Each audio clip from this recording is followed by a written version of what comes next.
لو انت شغال على مشروع كبير باستخدام الكلاد كود، ممكن فجأة تلاقي كلاد نسي اجزاء كتيرة جدا من المشروع بتاعك، او بدأ يرد عليك ردود غريبة كأنه مش فاهم الكونتكست. السؤال هنا، هل الكلاد فعلا ذاكرته محدودة؟ وازاي ممكن ينسى اجزاء من المشروع؟ والاهم من كده، ازاي بنحل المشكلة دي؟ الفيديوهات اللي فاتت كلمتك عن حاجة اسمها الكونتكست، وقلت لك ان الكلاد كود علشان يقدر يساعدك في المشروع لازم يكون فاهم الكونتكست او السياق اللي شغال فيه علشان يجاوبك صح ويعمل لك اللي انت عايزه. فكل مرة بتفتح سيشن جديدة، الكلاد كود بيبدأ يجمع كل المعلومات اللي بتديها له، زي مثلا البرومبت اللي بتكتبها، الملفات اللي بتضيفها للكونتكست، الصور اللي ممكن تبعتها له، ملف الكلاد دوت ام دي اللي فيه قواعد المشروع اللي عملناه مع بعض الفيديو اللي فات. كل ده بيتخزن جوه حاجه اسمها سيشن كونتكست. كل ما بتتكلم مع كلاد اكتر، كل ما المعلومات اللي بيحتفظ بيها في السيشن بتزيد، يعني الكونتكست حجمه بيزيد. المشكله هنا ان الكلاد او اي موديل ذكاء اصطناعي بشكل عام عنده حد اقصى لكميه المعلومات اللي ممكن يحتفظ بيها في نفس الوقت. الحد ده بيتقاس بوحده اسمها التوكنز، اتكلمنا عنها الفيديو اللي فات، وهو ده اللي بنسميه الكونتكست ويندو. يعني ببساطه الكونتكست ويندو هو اقصى كميه معلومات يقدر الاي اي يحتفظ بيها في ذاكرته اثناء المحادثه. في الكلاد كود حجم الكونتكست ويندو تقريبا بيكون 200,000 توكن، وده رقم كبير جدا. ولكن رغم ان الرقم ده كبير الا ان في النهايه له ليميت، يعني ممكن مع الوقت تلاقيك خلصت ال 200,000 توكن والكونتكست ويندو خلاص ما بقاش فيه مساحه لاي معلومه تانية ممكن تبقى مهمه وعايز تضيفها في الكونتكست. علشان كده الكلاد كود ذكي جدا في التعامل مع المشكله دي. لما الكونتكست بيوصل تقريبا ل 95% من الحد الاقصى، الكلاد كود بيشغل تلقائيا امر اسمه الكومباكت. الامر ده بيعمل حاجه مهمه جدا، وهو انه بياخد كل تاريخ المحادثه اللي حصلت، كل الملفات اللي اتضافت للكونتكست، بيدمجهم مع بعض ويعمل لك ملخص صغير جدا. الملخص ده هو اللي بيضاف للكونتكست، وباقي تاريخ المحادثه اللي تمت ما بينك وما بين الكلاد كود بيتم حذفها تماما، وبكده يفضي مساحه كبيره جدا جوه الكونتكست ويندو علشان تقدر تكمل الشغل. تعال مع بعض نشوف الكلام ده بيحصل ازاي بطريقه عمليه جوه الكلاد كود.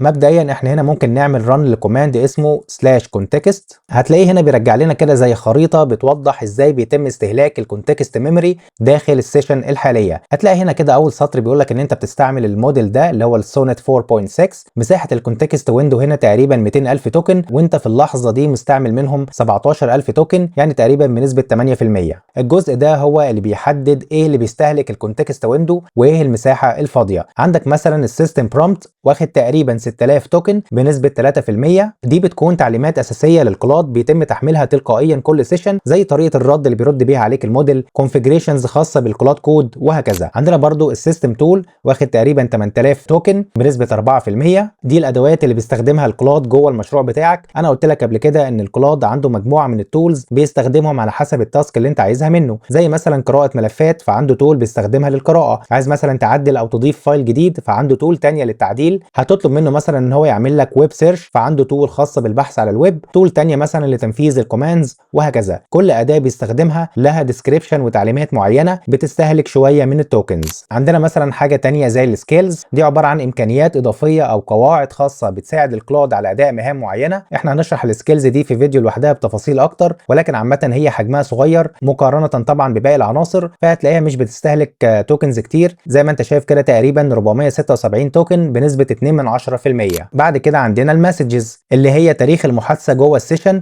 بتشمل طبعا كل البرومبتس اللي انت بعتها، ردود الكلاد عليك، اي ملفات ضفتها جوه الكونتكست. طبعا كل ما الكلام ما بينك وما بين الكلاد كبر، كل ما الرقم ده بيكبر. هو حاليا 8 توكن، احنا لسه فاتحين سيشن، ولكن طبعا زي ما هتشوف مع بعض دلوقتي كل ما هنتكلم مع الكلاد ونطلب منه ان هو ينفذ لنا حاجه هتلاقي النسبه دي بتزيد، وعلى العكس طبعا هتلاقي النسبه اللي بعدها اللي هي الفري سبيس هتبدا تقل. الفري سبيس هي المساحه المتاحه ليك جوه الكونتكست ويندو اللي هي طبعا بالعلامه دي، فهتلاقي ان كل الجزء ده كده فاضي نقدر نستعمله، فطبعا النسبه دي هتفضل تقل كل ما بنتكلم مع الكلاد. اخر حاجه عندنا هي الاوتو كومباكت واخد تقريبا 33,000 توكن، تقريبا 16%. زي ما قلت لك في اول الفيديو، الكلاد لما بيلاقي الكونتكست ويندو وصل لتقريبا 95% بيشغل امر السلاش كومباكت، فبيدمج كل المسجز والملفات مع بعض ويعمل لك سمري او ملخص بيحتفظ بيه هنا، والباقي طبعا بيحذفه تماما علشان يفضي الكونتكست ويندو. هو ده الجزء اللي بيعتبر المساحه الاحتياطيه المسؤوله عن تنفيذ الاوتو كومباكت.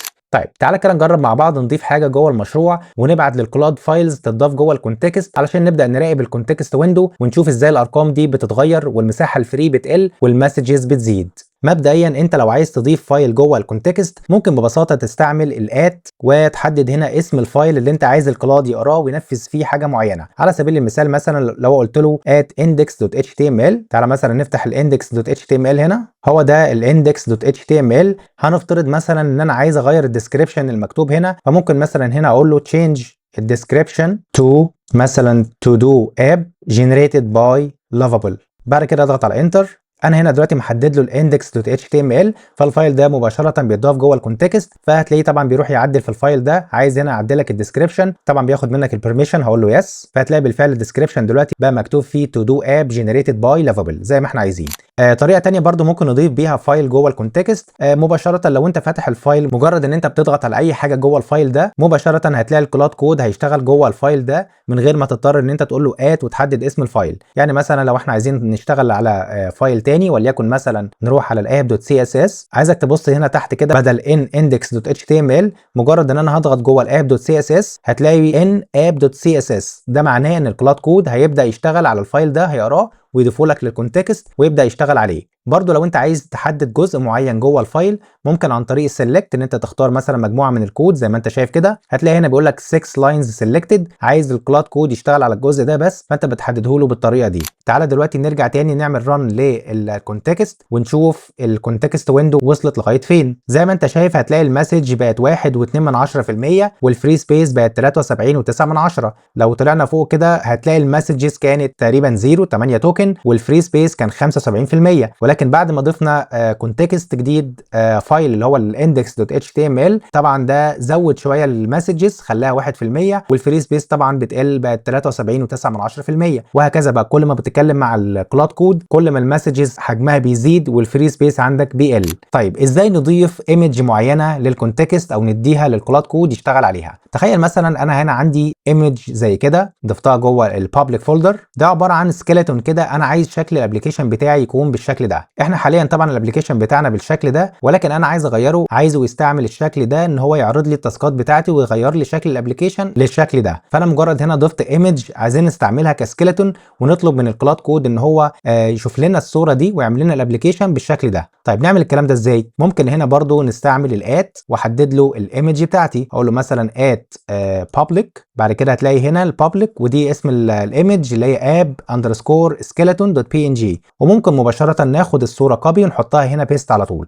لما تفتح الايمج عندك بالشكل ده ممكن تعمل كوبي وتيجي هنا كده جوه البرومبت تعمل كوماند في او كنترول في فيعمل لك بيست للايمج دي. كده انا ببعت له الايمج دي جوه الكونتكست، فممكن هنا بقى اكتب له كوماند اقول له مثلا use this image as a skeleton for the to do app project to display the tasks مثلا يعني. بعد كده نضغط على انتر، هيبدا دلوقتي يقرا لك الايمج دي ويفهمها كويس جدا، وبعد كده يبدا يطبق الاستراكشر بتاعها على الابلكيشن بتاعنا. هيبدا هنا طبعا ياخد منك البرميشن عشان يعدل على الفايلات، فممكن هنا نقول له يس. كده خلاص هو خلص. تعال نروح كده نشوف الابلكيشن بتاعنا. هتلاقي بالفعل الابلكيشن الشكل بتاعه اتغير تماما، بقى فيه تايتل وديسكريبشن. فتعالى مثلا نضيف نقول مثلا تايتل وهنا some description، بعد كده نعمل اضافه للتاسك. هتلاقي بالفعل التاسك عندك بقت عباره عن تايتل وديسكريبشن، وفي هنا كده التشيك ده عشان نحدد ان التاسك دي تمت ولا لا، وعندك زرار الايديت وزرار الديليت. لو ضغطت طبعا على الديليت هيمسح لك التاسك، فبالتالي هو نفذ لك الابلكيشن زي الصوره اللي انت بعتها له بالظبط.